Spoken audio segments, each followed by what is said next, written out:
25 US universities face calls to cancel Starbucks contracts. Student organizers, faculty and workers protest against coffee companies' response to union organizing efforts. Student organizers, faculty and workers at 25 university campuses across the US are calling for their institutions to cancel their contracts with Starbucks in protest against the company's response to union organizing efforts. The Starbucks Gets an F actions will take place on Thursday.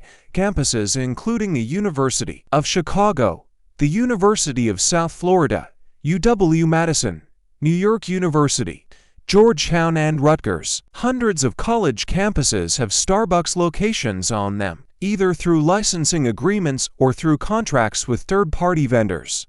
Student organizers are circulating petitions pushing their universities to cut contracts with Starbucks on their campuses and raise public awareness about their efforts to hold the company accountable and support workers' unionizing efforts at Starbucks. We want to make sure that our tuition dollars aren't continuing to enable this company and the injustices they commit, said David Ramirez, a student organizer at UCLA, where students submitted a petition in January to the university to cut its contract with Starbucks in response to the company's aggressive campaign against unionization efforts in its stores. We're seeing many universities across the country also taking a stand against Starbucks.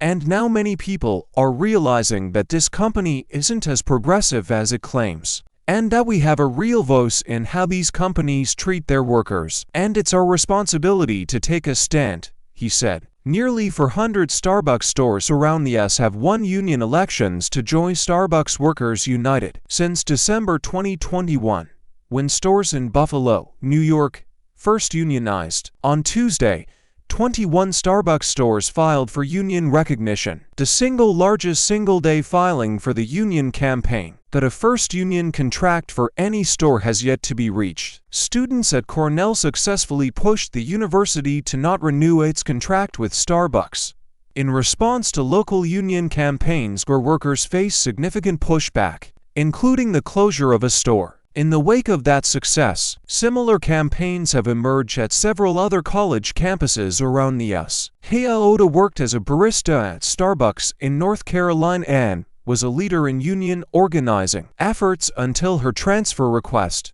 when she started college at the University of North Carolina at Chapel Hill, was denied. Now she is leading student organizing efforts on campus as part of a campaign against the company. We are college students.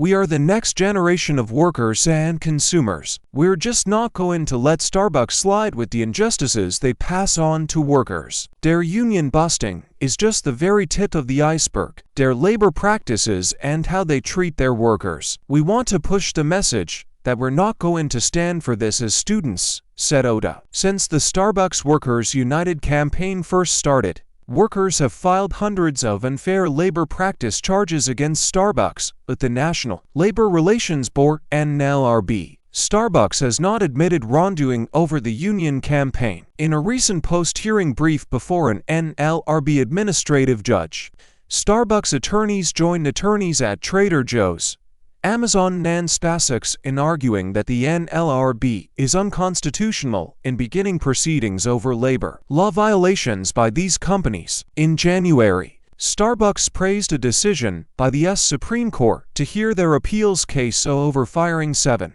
Starbucks workers at a unionized store in Memphis. A Starbucks spokesperson denied all allegations of union busting in response to the actions. We disagree with claims that Starbucks engages in union busting, they said in an email. While Starbucks believes that our direct relationship as partners is core to the culture and experiences created in our stores, we respect our partners' right to organize and collectively bargain, and remain committed to our stated aim of reaching ratified contracts for US union-represented stores in 2024.